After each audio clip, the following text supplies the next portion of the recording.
Hola, mi nombre es Macarena Cuenca y soy profesora e investigadora en la Universidad de Deusto, que está en Bilbao, en España. Y voy a, compartir con vosotros este ratito y esta charla titulada El desarrollo de públicos, una aproximación comparada en el contexto europeo. Así que para ello voy a compartir mi pantalla y ¿por qué, no? ¿Por qué esta charla, no? Realmente toda mi investigación, ¿no? Que ha estado centrada en lo que es el desarrollo de públicos, ha estado centrada en los proyectos europeos, aunque desde que yo entré en la universidad en el año 2009 he estado trabajando este tema. En un primer momento pues lo hice en el ámbito operístico. En el 2012 defendí mi tesis doctoral y a partir de ese momento pues empecé a trabajar en proyectos financiados por la Comisión Europea, ¿no? En esta segunda diapositiva he tratado de poner una fotografía de los diferentes proyectos que han ido marcando mi trayectoria y que inevitablemente pues, tengo que hacer alusión a ellos porque ha sido de donde he recogido gran parte de mis aprendizajes y que me han llevado pues, eso, a leer, a investigar y a publicar sobre este tema.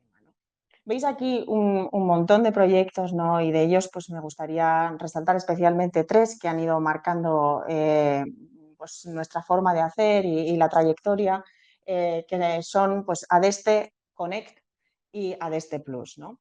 Y lo que estamos haciendo ahora en la actualidad, que es el proyecto AGED, ¿no? En el proyecto Adeste, que se desarrolló entre los años 13 y 16, pues nosotros empezamos a pensar en la formación de los profesionales de las diferentes organizaciones culturales en este ámbito del desarrollo de públicos, ¿no? Que en España se empezaba a hablar también de desarrollo de audiencias, que sonaba fatal esa palabra porque era una palabra que venía del ámbito anglosajón, ¿no? Y era una traducción literal del inglés, ¿no? ¿Y por qué? Porque para nosotros en lengua hispana pues, las audiencias son más las audiencias televisivas, de la radio, de los medios, ¿no? Pero bueno, pues se empezó a utilizar ese término y aunque es cierto que nos sentimos más cómodos con la palabra públicos, pues muchas veces las utilizamos de manera, pues intercambiable, vamos a decir, ¿no? Y pensábamos, en esa formación necesaria que en España pues todavía pues, era muy escasa y en otros países europeos pues también, ¿no? En el consorcio en el que nos juntábamos pues estábamos con socios de Reino Unido, socios de Dinamarca que nos sacaban bastante ventaja y de los que aprendimos mucho, ¿no? Uno de los aprendizajes pues, fue precisamente el que, pues que una persona sola no puede, que esto es una cuestión también del conjunto de la organización. Otro de los aprendizajes es que esto tiene que ser una mirada de largo plazo, que de hoy para mañana no se cambian las cosas y que con proyectos concretos pues está muy bien, es un paso, pero no es suficiente, es necesario tener un planteamiento estratégico y que hoy también en las formaciones era necesario combinar no solamente conceptos, herramientas, sino también elementos mucho más relacionados con las soft skills, ¿no? Y ahí, trabajamos también una metodología que se llamaba Action Learning.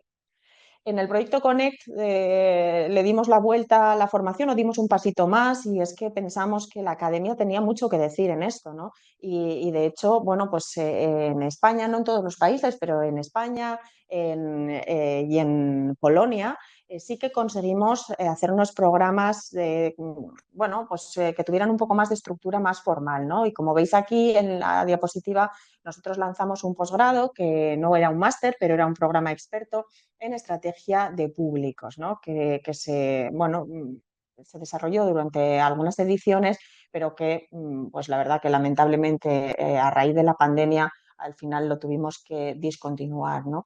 Pero bueno, pues seguimos trabajando en este ámbito y en este ámbito también de aprender haciendo. Empezamos a introducir metodologías de design thinking que después también pues fueron mucha base para el proyecto Adeste Plus, ¿no?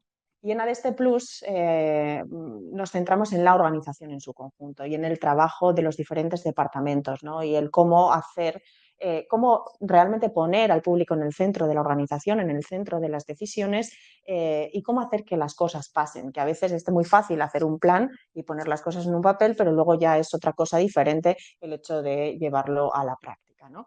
Y ahí se desarrolló la metodología ACED, la metodología Audience Centered Experience Design, que bueno, pues de la que os hablaré un poquito más adelante, ¿no? Y ahora en el proyecto que estamos es el proyecto AGED, que precisamente trata de adaptar esa metodología al ámbito del patrimonio arqueológico. Bueno, la siguiente transparencia no me voy a detener en ella, simplemente bueno, comentar.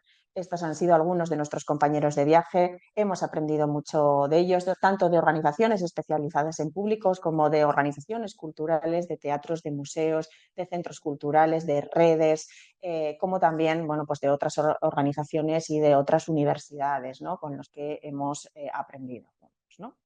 Y la estructura de esta charla pues, tiene como tres grandes partes, ¿no? Una parte dedicada a lo que es el enfoque de desarrollo de públicos, al propio concepto, ¿no? Otra parte más dedicada a las herramientas y una parte dedicada a esta transformación organizativa, que es un poco lo que estamos en estos momentos, ¿no? Y una reflexión final, ¿no? Y todo ello mirado desde este contexto europeo y de qué es lo que está pasando en Europa y qué es, bueno, pues cómo nosotros lo vemos y lo hemos visto desde nuestras investigaciones, ¿no? Y como os decía, hemos tenido diferentes publicaciones, hemos aprovechado los proyectos europeos para tener diferentes publicaciones y así, bueno, pues una de ellas es este libro, que es el desarrollo de audiencias en España, que tengo aquí y sobre el que uno de los capítulos que escribimos una compañera y yo misma, bueno, pues trata precisamente este análisis de lo que es el concepto y de cómo se entiende el desarrollo de públicos, el desarrollo de audiencias en los diferentes países, ¿no? Por eso queríamos revisar el concepto, tanto desde la teoría como desde la práctica, para ver cuáles eran las diferencias, pero también cuáles son esos elementos comunes que perviven independientemente del contexto, ¿no? Y al revisar la teoría, bueno, pues veíamos como tres grandes corrientes que aparecían ahí. La primera, como académicos, claro, lo primero que vemos es que esto no es una disciplina en sí misma, ¿no? Entonces, a la hora de leer, a la hora de publicar, a la hora de ir a congresos, bueno, pues siempre estaban enmarcados en otras disciplinas diferentes, ¿no?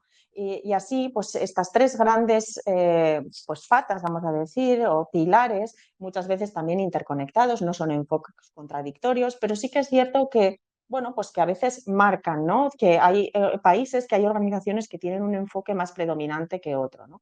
Y así encontramos pues, el enfoque del marketing cultural, el de más la recepción de la experiencia artística y ese enfoque más social, ¿no? Desde el marketing cultural pues, se ha escrito mucho, de los países anglosajones pues, bueno, tienen una gran tendencia a este enfoque y bueno, pues hay muchas herramientas que sin duda son de gran ayuda, ¿no? Como las herramientas de análisis, las herramientas de segmentación, el marketing mix, etcétera, etcétera, ¿no? La gran discusión, el gran debate está entre bueno, pues el enfoque mercado, el enfoque producto, ese equilibrio, ¿no? El marketing tradicional nos dice las empresas van, mira qué necesita la gente y después fabrican lo que necesita la gente para sacar beneficio. Lógicamente el sector de las artes y la cultura no funciona así ni debe funcionar así. Y el enfoque suele ser más de, bueno, pues alguien con criterio realiza una programación artística que después, bueno, pues se trata de comunicar, se trata de hacer llegar a ese público que queremos que venga a nuestras salas, ¿no? Pero aquí a mí me parece interesante tener en cuenta que si bien pues, lo vamos a programar siempre a gusto del público, sí que es cierto que tenemos que ampliar la mirada y pensar que el producto no es solamente ese producto core, ese producto principal, esa obra para lo cual lógicamente estamos destinados porque es nuestra misión, sino que el producto es algo más amplio y que incluye también esa oferta enriquecida que puede estar relacionada con pues con las intros, con los materiales interpretativos, etcétera, etcétera, o esos elementos quizás mucho más triviales, mucho más que no tienen nada que ver con la oferta en concreto, pero sí que afectan a la experiencia, ¿no? Que son esa oferta colateral que puede ser el hecho de que tengamos seamos accesibles, sea fácil aparcar o no, tengamos una cafetería o que haga o no haga demasiado calor en nuestra sala, ¿no? La segunda pata es la de la recepción de la experiencia artística. Y aquí pues accedemos más desde la estética de la recepción, desde los estudios de ocio, desde este concepto de la experiencia, ¿no? Que es ese proceso que tiene un antes, un durante y un después. Y desde ese concepto también se ha escrito mucho sobre los propios beneficios, ¿no? Los beneficios intrínsecos, ¿no? Que tiene la experiencia artística, ¿no? Y cómo desde la propia organización pues, nos gustaría maximizar ese impacto de la experiencia cultural, ¿no? De la experiencia que tiene el público con nosotros, ¿no? Sin embargo, esto es algo que podemos potenciar, pero no podemos garantizar porque la experiencia es subjetiva. Lógicamente viene con su propia mochila y depende de una serie de variables que nosotros no podemos controlar en ese sentido, ¿no? Entonces, tiene también este enfoque algunos problemas para el hecho de medir la experiencia, aunque ya está habiendo pues cada vez más iniciativas en este sentido del medir la experiencia del público, ¿no? Porque es un tema de realmente mucho interés, ¿no? Y por otra parte, pues está el enfoque quizás más social, más de mediación, más de community engagement, de diversidad. Por ejemplo, Birgit Mandel, que es una autora alemana, habla del desarrollo de audiencias interculturales, ¿no? A la hora de, bueno, pues tener en cuenta todas quizás personas que vienen, bueno, pues de otras culturas, que son inmigrantes, en este sentido, ¿no? Bueno, y en el proyecto, bueno, qué es lo que hicimos? Todo esto viene parte de lectura. En el proyecto, pues entrevistamos a muchos expertos y les preguntamos sobre el concepto. Y de hecho, después en Connect continuamos ciertamente con la parte de investigación y lanzamos un cuestionario que respondieron 450 profesionales a lo largo de Europa, ¿no? ¿Y aquí qué es lo que vimos? Bueno, pues vimos algo curioso, ¿no? Algo que intuíamos y veíamos, pues por ejemplo, que España e Italia, más tarde Polonia, Polonia se adhirió más tarde al proyecto y por eso no entró en esta primera investigación, pero claro, nosotros ya veíamos que nuestro enfoque era diferente, nuestro enfoque venía mucho más desde la mediación, desde el enfoque más social, de la educación. Bueno, la política cultural pues tampoco tenía un gran entramado que apoyara el desarrollo de públicos y todo esto, mientras que en Reino Unido y Dinamarca pues sí que tenían, bueno, pues se fomentaba desde la política cultural pues que las organizaciones prepararan planes de públicos, las ayudas públicas estaban supeditadas a que precisamente se entregara un plan de públicos y se tratara de llevar a cabo. La trayectoria era mucho más larga y era un enfoque estratégico, ¿no? Mientras que en España e Italia pues eso no ocurría, trabajábamos mucho más por proyectos y la trayectoria nuestra era mucho más reciente, ¿no? Y bueno, pues de marketing cultural pues se empezaba a hablar algo, pero desde luego no era para nada el enfoque predominante. Bueno, ¿qué es lo que también el cuestionario que lanzamos en Connect lo puso de manifiesto? Pues precisamente, efectivamente eso, ¿no? Que en España e Italia, pues que conocíamos el concepto, que íbamos haciendo cositas, íbamos haciendo actividades relacionadas con los públicos, tratábamos de a veces seguir, bueno, había mucha experiencia educativas, ¿no? Especialmente con centros educativos, y en esa parte éramos más fuertes, ¿no? Pero no había un concepto de estrategia, ¿no? De desarrollo de públicos, mientras que en Reino Unido y en Dinamarca, bueno, pues sí que tenían eso más interiorizado.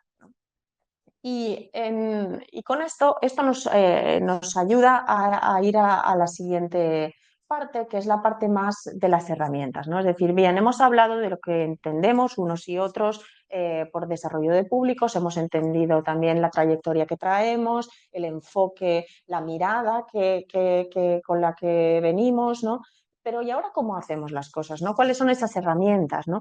Y lo que nos interesaba era, bueno, como precisamente les habíamos preguntado, bueno, pues quién tenía más experiencia, quién tenía menos, quién tenía un enfoque estratégico, quién no, bueno, pues y los que se supone que tienen más trayectoria y tienen un enfoque estratégico, ¿qué es lo que están haciendo? ¿Qué es lo que marca la diferencia, ¿no?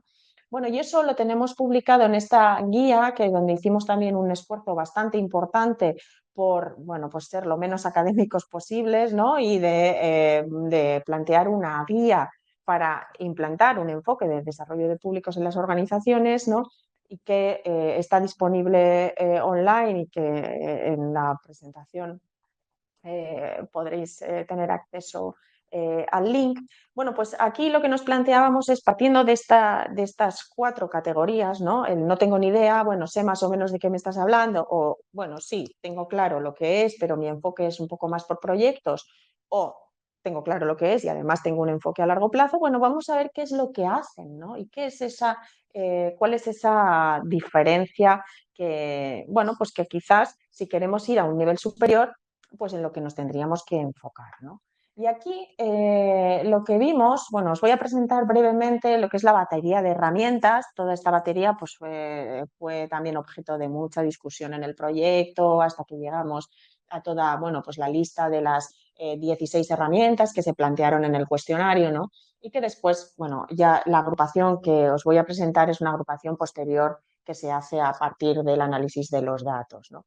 Entonces, vamos a pensar, un bloque sería la de, bueno, pues esa innovación, pues que pueda tener un impacto artístico, un impacto más en la programación, como puede ser involucración del público en procesos de programación, ¿no? Coprogramación, co-creación, fomento de interacción artistas públicos, innovación en programas, en formatos, ¿no? Diferentes formatos en los que se, bueno, trata de innovar. Serían procesos en los que de alguna manera la parte artística está involucrada, ¿vale? Bueno, esto sería un bloque de actividades. Otro bloque tenía que ver con el precio y con el acceso, ¿no? Tratamos desde la organización de facilitar el proceso de compra o de tener descuentos o de tener diferentes promociones o pequeños packs de, bueno, pues en vez de vender un abono completo, que a lo mejor no lo va a comprar alguien porque supone demasiado riesgo, pues vendo un mini abono de 2 representaciones o 3, de tal manera que, bueno, pues puede ser también una fácil manera de probar un determinado una determinada experiencia cultural y, bueno, actividades un poco de este estilo, ¿no? También la mejora de la accesibilidad, tanto física como, bueno, pues intelectual o lo que fuera, ¿no? Otro bloque de actividades o de herramientas era las relacionadas con la oferta enriquecida y colateral, ¿no? Si recordáis antes, cuando os he presentado lo que era el producto en sentido amplio, hablábamos del producto em, principal, ¿no? Y después la oferta enriquecida sería pues todo lo que es relacionado con las actividades educativas, los debates, las charlas introductorias, los materiales interpretativos, etcétera, etcétera. Y después también metíamos aquí lo que era la oferta colateral, ¿no? La posibilidad, bueno, pues eso que veis ahí, cafetería, parking y tal. Y también en este grupo se añadía también la propia formación que podía tener o no, ¿no? Los empleados de la propia organización cultural. ¿Mm? El grupo 4 de actividades sería las actividades más educativas, tanto con colegios como con otros colectivos, y el 5 las relacionadas con comunicación, tanto en herramientas tradicionales como digitales, ¿no? Entonces, a la hora de ir a ver qué es lo que marcaba la diferencia, y aquí, bueno, no voy a entrar tampoco en mucho detalle de los gráficos, pero simplemente empezamos viendo que era lo más común, que tenían todos, ¿no? Entonces, lo que tenían todas, bueno, eran pues por la parte más educativa y de comunicación, pues ahí pues realmente sí que se veía pues que lógicamente había diferencias. Si vemos esta barra verde oscuro, vemos que las que tienen la estrategia a largo plazo, pues esos siempre hacen eso, ¿no? Entonces, pero bueno, pues al final también los que no tenían un enfoque más estratégico, pues también lo hacían, especialmente con los centros educativos. Quizás con otros colectivos, pues era más o menos frecuente, ¿no? Pero con los centros educativos, bueno, pues eso no marcaba mucho la diferencia, ¿no? Lo mismo también con las herramientas de comunicación, ¿no? Todos hacían una comunicación más o menos segmentada, estaban más o menos en redes sociales, bueno, pues por ahí, ¿no? Bueno, ¿qué empieza a ocurrir ya cuando cambiamos y vamos a otro tipo de herramientas, ¿no? Las relacionadas con el precio, con el acceso, con la facilitación de descuentos, del proceso de compra, etcétera, etcétera. Bueno, pues aquí vemos que la cosa empieza a cambiar, empezamos a ver más diferencias y que, bueno, pues quien acomete una estrategia a largo plazo, efectivamente, bueno, pues lo hace en mayor medida que, bueno, que el resto de organizaciones culturales, ¿no? Probablemente aquí la cosa empieza a ser un poco más compleja porque, claro, ya si queremos ofrecer descuentos o facilitar el proceso de compra, pues implica también tener una cierta segmentación, conocer a mis públicos y, bueno, pues quizás esto empieza a cambiar un poquito el panorama. Y la cosa, bueno, pues sigue cambiando más todavía si hablamos ya de la oferta enriquecida, la mejora de la oferta colateral, la formación, ¿no? No eran muchas las organizaciones que, bueno, pues que apostaban por la formación de sus empleados en este ámbito, ¿no? Y está claro que esto sí que es un elemento que marca la diferencia, ¿no? Y como podéis ver aquí, para quienes el desarrollo de públicos era algo completamente nuevo, no hay barrita verde oscura. Es que no, estos instrumentos, estas herramientas, pues bueno, pues las utilizaban a veces, pero no siempre, ¿no? Entonces, bueno, pues aquí se empiezan a ver diferencias. Y donde ya las diferencias, pues bueno, pues son muy grandes, es cuando realmente empezamos a involucrar a la parte artística. Y esto ya, lógicamente, genera una complejidad organizativa bastante importante, ¿no?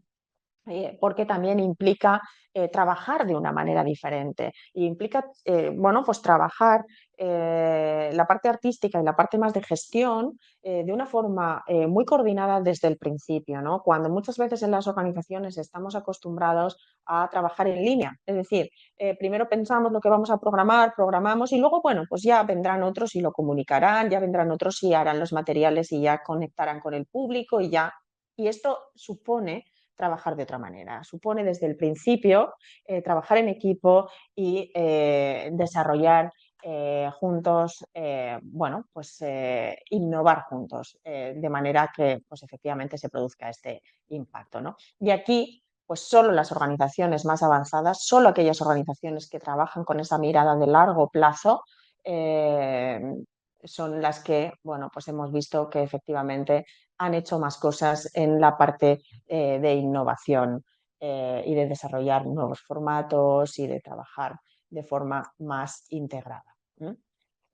Entonces, ¿qué ocurre? Pues que a veces el trabajo de desarrollo de públicos implica asumir cambios en la propia organización y que faciliten ese trabajo interdepartamental, ¿no? Que no es fácil si no estamos acostumbrados a hacerlo. A veces es más natural, más orgánico en organizaciones muy pequeñitas, pero cuando las organizaciones crecen y se van creando todos esos departamentos que se convierten en pequeños silos, entre los que, bueno, pues es más difícil que la cosa fluya, ¿no?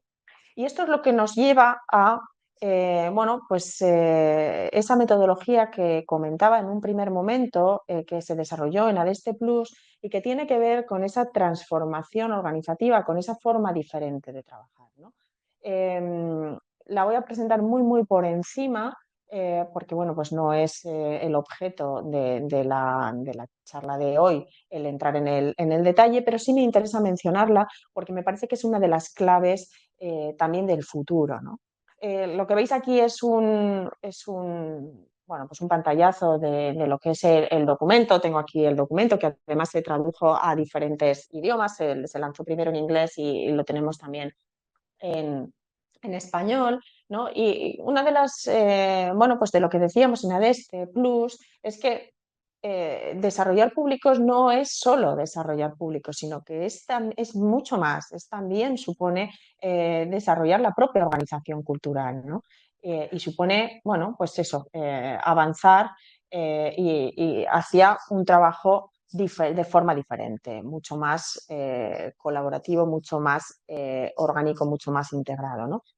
Y la metodología pues, tiene como dos grandes pilares, ¿no? Y dos grandes ideas. Una es que tiene en cuenta, se basa en el enfoque de Design Thinking, en la metodología de Design Thinking, y por otro lado también se basa en la propia gestión del cambio en una organización. Es decir, no podemos llegar como un elefante en una cacharrería, tenemos que realmente preparar el cambio, tenemos que contar con un equipo, tenemos que, bueno, preparar el terreno, después efectivamente gestionar ese prototipo, ese piloto que vamos a tratar de implementar y después pensar si esto tiene sentido que se integre en la organización y así, bueno, pues entrar en una rueda cíclica de ir probando cosas, e ir pensando, ¿no? Siempre con un horizonte de largo plazo y con una visión de a dónde queremos ir, ¿no? Esto es muy brevemente, pues digamos, el esquema de la metodología, que tiene 8 pasos y que, como veis, tiene una línea amarilla que trata de trabajar lo que es el equipo, lo que es la organización, y una línea azul que, bueno, pues que simboliza el trabajo con los públicos, ¿no? Veis que aparece aquí esta parte más de preparación, la parte central, que es la parte de experimentación, donde, bueno, pues tenemos ahí los 2 diamantes clásicos de la metodología.